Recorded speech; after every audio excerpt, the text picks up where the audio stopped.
Hey, I'm Nick Brown and this is Brian Cayley, and today we're going to be talking a little bit about some pros and cons about living in Parker. All right, so let's jump right in. The first pro is I really am impressed with Parker's schools. They're always the top in Colorado. Right? Douglas County are always one of the top school districts around.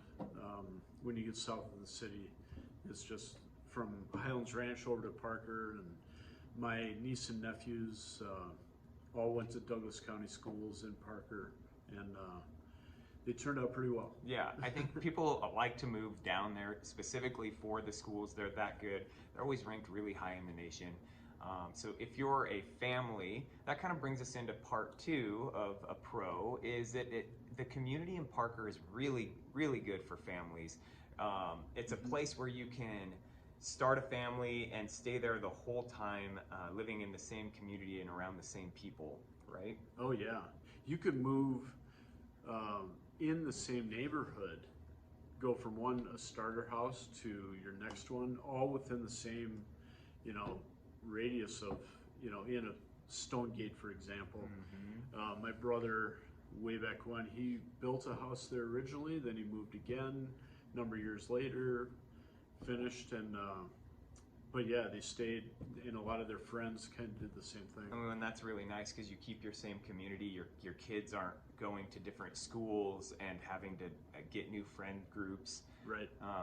It's definitely a place you can grow through time.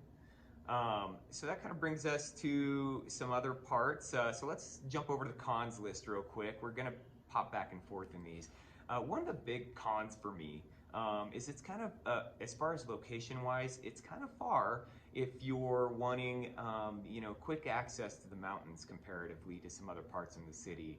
It kind of sits a little farther How far down. would you say it is from the mountains? I would say it's an extra probably 20 minutes from most other places that you're going to be getting in the city. Yeah, I would agree. Yeah. To get to the I-70 corridor, which is the main thoroughfare when you're going up skiing or going up to Summit County, etc.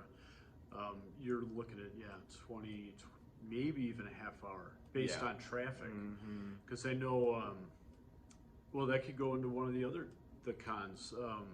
Parker, way back when I moved out to Colorado in '99, the only main road to get into Parker was Lincoln, and at that time, population wasn't that big. Wasn't a big deal. It wasn't a huge deal. There's only a handful of stoplights, not a big deal. Since then, fast forward, now Lincoln it takes a long time from like downtown or main neighborhood. It'll take you 10 to 15 minutes to get to I-25, and so that's definitely one of the cons. Lincoln has definitely been a bottleneck. Now, talk a little bit about what they've done to alleviate that in the last year. Yeah, so the positive thing that they have done, like if you're going south on 25 and there's Lincoln, go to the next exit. Which used to be your only option, by the way. Right. And they've expanded down there so much, but Ridgegate Parkway is another main road that kind of goes all the way into downtown, and it's not as congested. Right. So you're better off in a lot of cases, depending on the day and the time. If it's rush hour, Lincoln's just a parking lot a lot of times. And then, but Ridgegate flows pretty well. My son practices baseball off of in South Parker, and we always take Ridgegate. So it's pretty easy. It's really helped alleviate a lot of that kind of bottleneck of just the one way in and out of Parker. Right. It's obviously not the only way, but it's the main way, since I-25 in Colorado, if you're not familiar, is really your main highway, and then you've got I-70 and a circle around 3/4 of the city. But there's I-25 is the main vein in that regard. So let's jump on to kind of another pro. One of the pros I really like about Parker is it's got a lot of open space. When you're driving, you don't really feel super congested.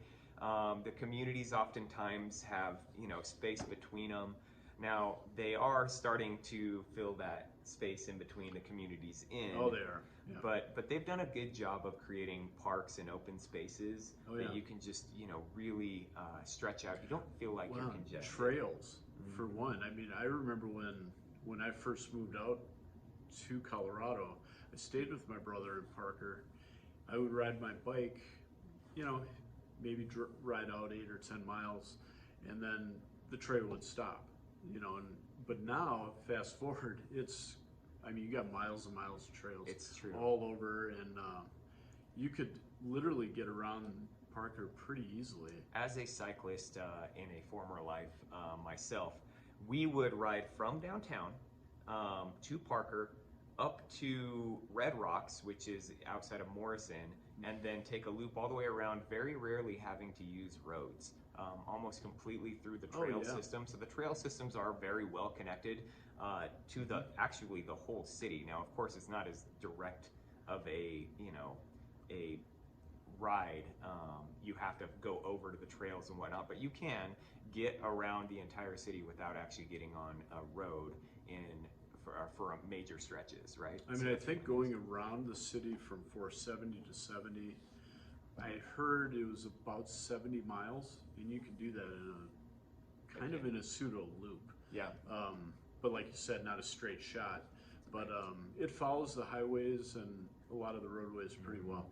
Yeah, they're good. They're good trails, and obviously, if you're considering about moving here, one of the things we love are our outdoor activities, and Parker really did a great job of connecting that, so you don't feel, even though it is farther away from the mountains, you can definitely ride. I've got a buddy who rides every 3 days a week.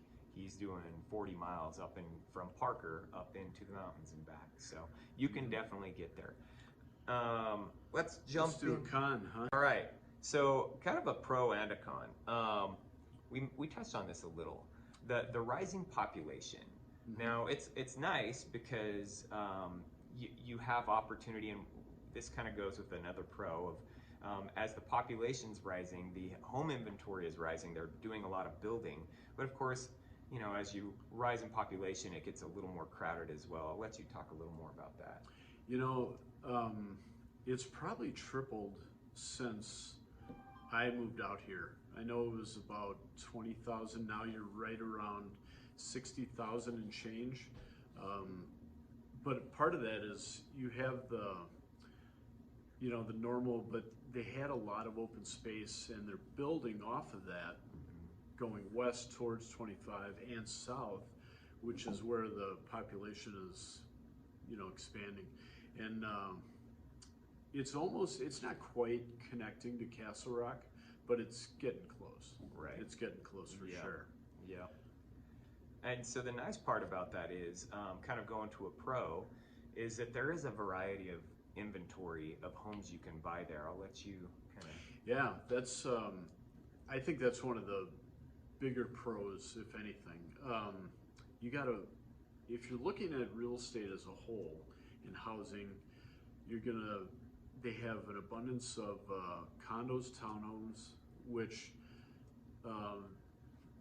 they're positioned throughout the city. They're kind of north, south, and even part of west. They're building a lot out there too. And then single family. And the price points range from mid threes for a condo. Some townhomes are probably in the fours, and then they're both. This is 2023. Yes. And then single family homes, depending on the neighborhood, there's certain neighborhoods that were built in the early mid 80s, and then there's the 90s and newer from there. But they will start pretty much 450, and then you could find areas that are in the millions. But average, most of them are in the sixes, all the way up to probably 750, right in that range. And there's a pretty good amount of inventory and that's pretty much just resale. The new build communities south, I can think of probably 4 or 5 builders, and they have probably five or 6 projects going right now, which is a good number of homes. And yeah, it's really nice. If you want to get into a new build community, you can do that. or if you're not ready for that yet, or you want an older, more established, like bigger trees, they have both of that. They have, and everything in between, which is really nice. And it's all kind of packed tightly in there. So you really do have a wide variety of not just the price points and the types of homes you want to hit, but also the types of areas in the neighborhood style you want. You want an older style with homes that they're not outdated, but they're definitely not the new modern style, but they're a little more traditional. You can do that. A little bigger lots, they have that too. A little bigger house, maybe the lot's not as big, you can find those as well. So it's really a nice blend across all Parker. It's really one of the unique things that they do really well. Well, and one of the things that is really, really cool is that the clubhouses and the pools, the variety of that, within neighborhoods they'll have an HOA in most cases. They'll have a clubhouse with a pool, but then they also have community, like right off of downtown. There's a nice water park right there. They have a lot of different parks and recreation amenities that you can use pretty much wherever, and that's kind of a cool thing. A lot of options. Yeah, it seems like each community has obviously a slightly different mix. Some communities are going to have a community pool and different community clubhouses and things like that. Now, of course, that's going to come probably with a little bit higher HOA. Yes. But you can find communities all across that range as well, which is great because the majority, I would say, have something of that nature that they're offering. Well, there's a ton of restaurants and retail scattered throughout. I mean, you got Costco and Trader Joe's and Walmart and exactly. If you're looking for a place where you have quick access to a lot of those types of things, Parker is great for that. You're not going to have any trouble finding a Home Depot or it can contrast it to living downtown or something like that. It's very traditionally, you're going to find all the things you need. Your Walmarts, your Targets, your Applebee's. It's everybody's favorite. So you'll find it down there. Okay, well, let's talk about a couple other cons real quick. We're pretty close to being done here, but this isn't really a con, but really just, it kind of is. It depends on where you're at. So I think the type of the people the demographic of people that live there are typically going to be more families. Now, what you don't get with that families is you're not going to have, like, if you're a young professional who's trying to live in a scene with a nightlife, you're not as likely to find that in Parker. Downtown Denver and the communities around and near downtown have a lot more of that, like Lohi, which is in the Highland neighborhood, Sunnyside, Berkeley, all those. You don't, uptown, you don't quite get that in Parker. That might be a pro for you if you don't want to be around that and you have a family and you want a family community. But just know if you are younger and you're a young professional who might be single and you're trying to get into a place where you might meet people in that setting, you're going to have a good half-hour drive to get to those communities. But the nice thing is it is a little bit potentially, it's more bucolic, so you're only a half hour out from that opportunity, 20, sometimes maybe even 25 minutes. So not too bad, but if you're going to get an Uber or a Lyft ride, you're going to be paying anywhere between. But at the same time, I know when I moved, Parker's downtown. There's about 2 blocks of downtown, and it's real cutesy and. They have that water park that I mentioned. They have a baseball field. There's a nice kids playground area, gazebo. But then there are, I want to say there's about 4 or 5, maybe 6 different restaurants and bars right there. Yeah, so it's not empty, but it's just not. Yeah. I mean, if you're looking for a place to go at night, there's 2 or 3 options. Right. But then some eating establishments, coffee shops, different restaurants. I know there's a Thai food down there, a wine bar, number of those things that, they probably close earlier, obviously, and then, so there are options. It's not all doom and gloom. True. You're not alone. Yeah. Well, I think that pretty much wraps up our list. You have anything else you want to add?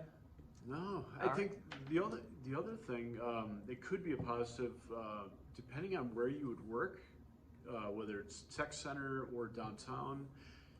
Once you get from Parker to 25, you have the option of getting on the light rail, and the light rail has gotten better over time within Denver throughout. I mean, they have how many lines? 5, 6 now. Yep. And so that's just something that could be an option. If you work at a building in the tech center, that'd be an easy commute. Yeah, 10 minute I mean, commute. your drive wouldn't even, Easy peasy. Pretty simple. Now, if you're going downtown, it's certainly not the end of the world, and a lot of people do who work downtown. In fact, we are filming this downtown right by Ball Arena. We're in our building, our office here is in that parking lot. And what, you came from the park area, how long did it take you to kind of get up here? Oh, Half hour? yeah, 25 minutes. It's not a deal breaker at all. Right. It's not that bad of a commute. There's really, unless you're going from Parker to the entire northern side of the city, your commute's going to be pretty reasonable. Yeah, and if anybody wants to, have questions about real estate, lending, I help on the buying side for the properties. Any questions, reach out. Definitely Let us know. reach out. We'll come up with answers. So. All right, guys. Well, thanks so much. All right. We'll see you on the next video. All right, cool.